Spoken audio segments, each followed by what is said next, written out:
اگر آپ جاننا چاہتے ہیں کہ سورہ فاتحہ پڑھنے سے کیا کیا عظیم فائدے اور روحانی برکتیں حاصل ہوتی ہیں، سورہ فاتحہ پڑھ کر دم کرنے کے بارے میں قرآن و حدیث میں کیا نورانی رہنمائی ملتی ہے، نماز کے اندر سورہ فاتحہ کی کیا کیا بنیادی اور روح کو تڑپا دینے والی اہمیت ہے، گھر میں قرآن کی تلاوت سے کیسی برکتیں نازل ہوتی ہے، اور سب سے بڑھ کر یہ کہ سورہ فاتحہ کے بارے میں ہمارے آقا نبی کریم صلی اللہ علیہ وسلم نے ہمیں کیا عظیم تعلیمات دی ہے، تو آج کی گفتگو اپنے تمام دنیاوی غموں کو بھول کر دل کے کانوں سے اخیر تک ضرور سنیے گا، اور ویڈیو کو لائک اور چینل کو سبسکرائب کرنا بالکل نہ بھولیے گا۔ کیا آپ نے کبھی رات کی تنہائی میں سوچا ہے کہ جب دنیا کی ہر محبت، ہر رشتہ اور ہر سہارا آپ کو اکیلا چھوڑ دے گا تو اس کائنات کا کون سا عظیم کلام ہے جو آپ کی سوئی ہوئی تقدیر کو جگا دے گا اور قبر کے اندھیرے کو نور سے بھر دے گا؟ آپ روزانہ اپنی ہر نماز میں اسے پڑھتے تو ہوں گے، لیکن واللہ آج صرف چند منٹ اپنے دل کو تھام کر اس راز کو سن لیجئے، کیونکہ سورہ فاتحہ قرآن مجید کی صرف پہلی سورت نہیں ہے، یہ تو بندے اور اس کے بے نیاز رب کے درمیان محبت کا وہ پردہ دار راز ہے جس کے بغیر مسلمان کی کوئی نماز مکمل ہی نہیں ہوتی، جسے نبی کریم صلی اللہ علیہ وسلم نے رقیہ یعنی شفا کا دم قرار دیا، اور جس میں ایک عاجز گنہگار بندے کی اپنے رب سے حمد، عاجزانہ عبادت، مدد کی پکار اور سیدھے راستے کی التجا سب کچھ جمع کر دیا گیا ہے۔ میری پیاری سی بہنوں، ذرا اپنے دل پر ہاتھ رکھ کر سوچئے، ہم روزانہ دن میں کتنی ہی بار نمازوں میں سورہ فاتحہ پڑھتے ہیں، لیکن کتنی مرتبہ ہم نے وضو کے پانی سے دھلی ہوئی آنکھوں کے ساتھ رک کر یہ سوچا ہے کہ میں ابھی اپنے رب سے کیا مانگ رہی ہوں، میں کائنات کے مالک کے کس طرح حمد کر رہی ہوں، میں کس بے نیاز ذات سے مدد مانگ رہی ہوں، اور میں کس راستے کی بھیک مانگ رہی ہوں۔ ہم اکثر جلدی جلدی الفاظ زبان سے ادا کر کے گزر جاتے ہیں، لیکن واللہ اگر انہی الفاظ کا مطلب ایک بار ہمارے تڑپتے ہوئے دل میں اتر جائے تو ہماری نماز کا انداز ہی بدل جائے، انسان کو یوں محسوس ہونے لگے جیسے وہ دنیا کے تمام شور سے کٹ کر عرش الہی کے سامنے کھڑا اپنے رب سے باتیں کر رہا ہے۔ اللہ تبارک و تعالی سورہ فاتحہ کا آغاز فرماتے ہیں، الحمدللہ رب العالمین، تمام تعریفیں اور تمام شکر صرف اسی اللہ کے لیے ہیں جو تمام جہانوں کا اکیلا پالنے والا ہے۔ ذرا دل کی گہرائی سے سوچئے میری بہنوں، ہماری زندگی میں جو سانس ہم لے رہے ہیں، جو آنکھیں ہمیں منتظر دکھا رہی ہے، جو صحت، جو رزق، جو چھت، جو بوڑھے والدین اور پیارے بچے ہمارے پاس ہے، یہ سب کس کی عطا بے حساب ہے؟ وہ رب جو ہمیں بن مانگے دے رہا ہے۔ اسی لیے سورہ فاتحہ ہمیں سب سے پہلے اپنے رب کی عاجزانہ بندگی اور شکر کا سبق دیتی ہے۔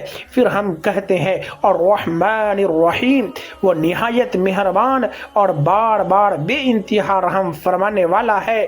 میری پیاری سی بہنوں، کبھی اپنے گناہوں کی پہاڑ دیکھ کر مایوس نہ ہونا، یاد رکھنا تمہارے گناہ کتنے ہی بڑے کیوں نہ ہو، تمہارے رب کی رحمت کا سمندر ان سے کہیں زیادہ وسیع اور لمبا اور چوڑا ہے۔ توبہ کا دروازہ ہر وقت کھلا ہے، ذرا سا رو کر اپنے رب کے سامنے ہاتھ پھیلاؤ، وہ تمہیں اپنے سینے سے لگا لے گا۔ پھر ہم کہتے ہیں مالک یوم الدین، وہ بدلے اور انصاف کے دن کا تنہا مالک ہے، یعنی ایک دن وہ بھی آئے گا جب دنیا کی ہر بادشاہت ختم ہو جائے گی اور ہمیں اپنے ایک ایک عمل کا حساب اپنے رب کو دینا ہوگا۔ یہ ایک جملہ انسان کے غافل دل کو جھنجھوڑنے کے لیے کافی ہے۔ پھر ہم اپنے رب کے سامنے ہاتھ جوڑ کر کہتے ہیں ایاک نعبد و ایاک نستعین، یا اللہ ہم صرف اور صرف تیری ہی عبادت کرتے ہیں اور تجھی ہی سے مدد کی التجا کرتے ہیں۔ یہ وہ مقام ہے جہاں بندہ اور بندی اپنی تمام انا اور غرور کو خاک میں ملا کر رب کے سامنے اپنی محتاجی کا اقرار کرتا ہے۔ دنیا کے لوگ ساتھ چھوڑ سکتے ہیں، رشتہ دار منہ موڑ سکتے ہیں، مال و دولت ختم ہو سکتی ہے، لیکن جب بندہ سچے دل سے کہتا ہے یا اللہ تیرے سوا میرا کوئی نہیں، تو عرش کا مالک اپنی غیبی مدد کا دروازہ کھول دیتا ہے۔ پھر ہم دل کی طرف کے ساتھ التجا کرتی ہیں، اہدنا الصراط المستقیم، اے ہمارے رب ہمیں بالکل سیدھا اور سچا راستہ دکھا دے۔ میری بہنوں ذرا غور کیجئے، ایک مومن دن میں بار بار ہدایت کی بھیک کیوں مانگتا ہے؟ کیونکہ شیطان ہر لمحہ ہماری ایمان کی ڈوری کاٹنے کی طاق میں ہے۔ ہمیں صرف ایک بار ہدایت مل جانا کافی نہیں، ہمیں آخری سانس تک اپنے رب سے ہدایت پر ثابت قدمی مانگنی ہے۔ پھر ہم کہتے ہیں صراط الذین انعمت علیہم، ان مبارک لوگوں کا راستہ جن پر تو نے اپنا خاص کرم اور انعام فرمایا۔ ہم اپنے رب سے ان انبیاء، صدیقین اور صالحین کا راستہ مانگتے ہیں جو اللہ کے محبوب ترین بندے تھے، اور فی الالتجائیہ انداز میں کہتے ہیں غیر المغضوب علیہم ولا الضالین، یا اللہ ہمیں ان لوگوں کے راستے سے بچا جن پر تیرا غضب ہوا، اور نہ ان کا راستہ جو بھٹک گئے اور گمراہ ہو گئے۔ آمین۔ یہ پوری سورت دراصل بندے اور رب کے درمیان ایک عظیم اور خوبصورت گفتگو ہے، اور صحیح احادیث میں سورہ فاتحہ کی نورانی مقام کو بہت واضح کیا گیا ہے۔ نبی کریم صلی اللہ علیہ وسلم نے ایک صحابی کو سورہ فاتحہ پڑھ کر دم کرتے ہوئے دیکھا، اور جب اس کے نتیجے میں مریض کو فوراً شفا ملی تو آپ صلی اللہ علیہ وسلم نے مسکرا کر اس عمل کی تصدیق فرمائی۔ صحیح بخاری اور صحیح مسلم میں یہ ایمان افروز واقعہ موجود ہے کہ صحابہ کرام رضی اللہ عنہم ایک سفر کے دوران ایک قبیلے کے پاس سے گزرے، وہاں کے سردار کو زہریلے بچھو نے ڈنگ مارا تھا اور وہ درد سے تڑپ رہا تھا۔ ایک صحابی نے آگے بڑھ کر صرف سورہ فاتحہ پڑھ کر اس پر دم کیا، اور اللہ کے حکم سے وہ ایسے کھڑا ہو گیا جیسے اسے کبھی تکلیف تھی ہی نہیں۔ جب یہ بھی پیاری بات رسول اللہ صلی اللہ علیہ وسلم تک پہنچی تو آپ صلی اللہ علیہ وسلم نے اس کی تائید فرمائی۔ میری پیاری بہنوں، یہاں عقیدے کی ایک بیدار کرنے والی بات سن لیجئے۔ شفا دینے والی ذات صرف اور صرف اللہ کی ہے۔ سورہ فاتحہ اللہ کا مقدس کلام اور ایک عظیم دعا ہے، اور ہر دم کرنا ایک سنت طریقہ ہے۔ ہمیں کبھی یہ وہم نہیں پالنا چاہیے کہ الفاظ خود شفا دیتے ہیں، بلکہ شفا تو رب کائنات کے اشارے میں ہے۔ اس لیے جب بھی سورہ فاتحہ پڑھ کر دم کریں تو پورا یقین رب کی ذات پر رکھیں، اور ساتھ ہی جائز طبی علاج اور دوا بھی استعمال کریں۔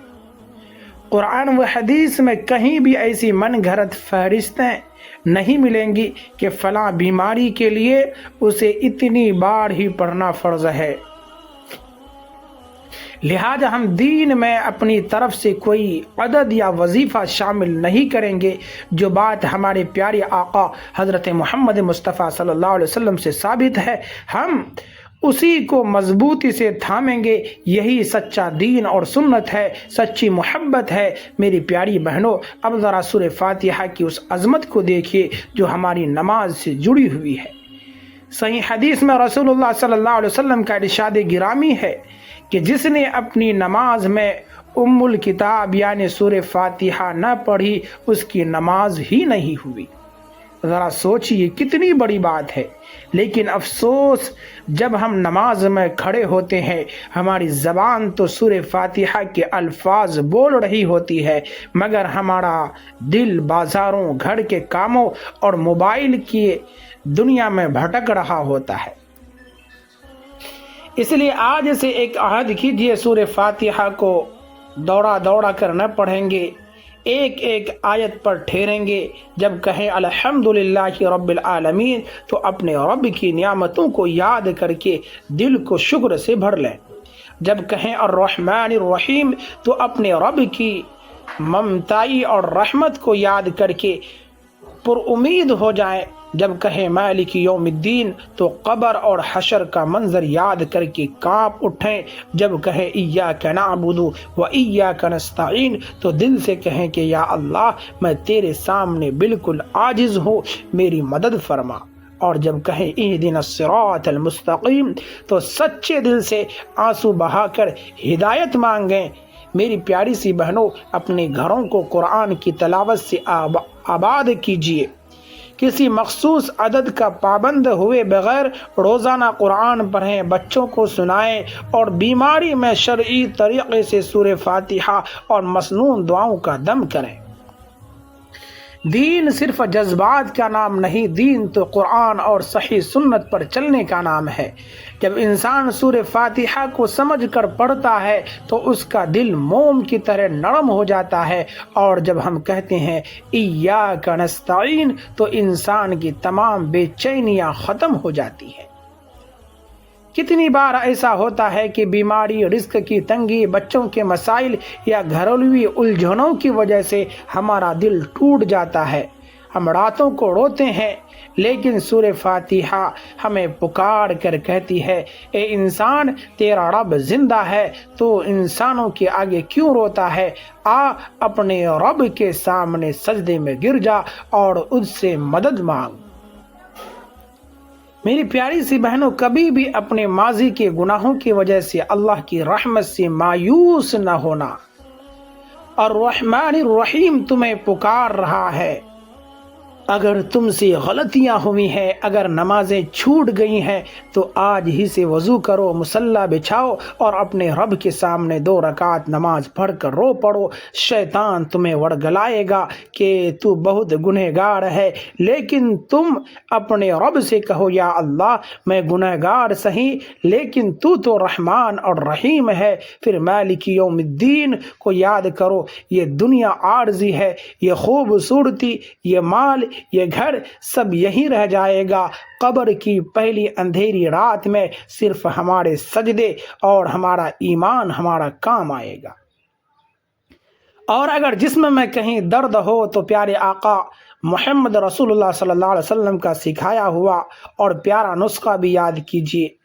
اپنے درد والی جگہ پر داہنا ہاتھ رکھیں، 3 بار بسم اللہ کہیں اور 7 بار یہ مسنون دعا پڑھیں، اعوذ بعزت اللہ وقدرتی من شر ما اجد واحذر۔ میں اللہ کی عزت اور اس کی قدرت کی پناہ مانگتی ہوں اس تکلیف کے شر سے جو میں محسوس کر رہی ہوں اور جس سے مجھے ڈر ہے۔ سبحان اللہ، کتنا پیارا طریقہ ہے، لیکن یاد رہے شفا رب دیتا ہے اور دوا کرنا سنت ہے، اس لیے طبی علاج بھی ضرور کروائیں۔ میری بہنوں، جب آپ اپنی بیٹیوں اور بیٹوں کو سورہ فاتحہ سکھائیں تو صرف الفاظ نہ رٹوائیں، ان کے ننھے دلوں میں اللہ کی محبت ڈالیں۔ انہیں بتائیں کہ بیٹا جب تم الحمدللہ کہتے ہو تو اللہ مسکرا کر تمہیں دیکھتا ہے۔ جب گھر میں ایسا نورانی ماحول بنے گا تو گھر کی بیماریاں، جھگڑے اور بے برکتی خود بخود ختم ہو جائے گی۔ آج اس گفتگو کے بعد آئیے اپنے رب سے ایک سچا عہد کریں۔ ہم سورہ فاتحہ کو صرف وظیفہ نہیں بنائیں گے بلکہ اسے اپنی زندگی کا دستور بنائیں گے۔ جب اگلی نماز میں کھڑے ہوں تو دنیا کو پیچھے پھینک کر سجدے میں رو پڑیں اور کہیں یا اللہ ہم تیری حمد کرتے ہیں، ہم تیری رحمت کے محتاج ہیں، ہم قیامت کے دن کے خوف سے تیرے دامن میں آتے ہیں۔ یا اللہ ہم صرف تیری ہی بندگی کرتے ہیں اور صرف تجھ ہی سے مدد مانگتے ہیں، ہمیں سیدھے راستے پر چلا دے، ہمیں گمراہی سے بچا لے، ہمارے گھروں کو سکون کا گہوارہ بنا دے، ہماری اولاد کو نماز کا پابند بنا دے، ہماری بیماری کو شفا دے، ہمارے تمام مرحومین کے قبروں کو جنت کا باغ بنا دے، اور جب ہماری سانس ٹوٹے تو ہماری زبان پر کلمہ طیبہ جاری فرما، آمین یا رب العالمین۔ میرے پیارے بھائیوں اور میری تربتی ہوئی بہنوں، اگر آج کی اس گفتگو نے آپ کے دل کے کسی تار کو چھیڑا ہو اور آپ کے اندر ایمان کی جوت جگائی ہو تو اس خیر کے پیغام کو روکیے گا نہیں، اس ویڈیو کو لائک کیجئے اور اپنے تمام پیاروں کے ساتھ شیئر کیجئے، اور کمنٹ باکس میں اپنے رب کی بارگاہ میں الحمدللہ رب العالمین ضرور لکھیے۔ اور اگر آپ کے کوئی مرحومین دنیا سے رخصت ہو چکے ہیں تو ان کا نام لکھ کر ان کے لیے مغفرت کی دعا ضرور کیجیے، اور ہمارے چینل AU رحمانی وائس کو ابھی سبسکرائب کر دیجیے اور بیل آئیکن کو دبا دیجیے تاکہ دین کی یہ روح پرور باتیں آپ کے گھر تک پہنچتی رہے۔ والسلام علیکم ورحمۃ اللہ وبرکاتہ۔ جزاکم اللہ خیرا وحسن الجزا۔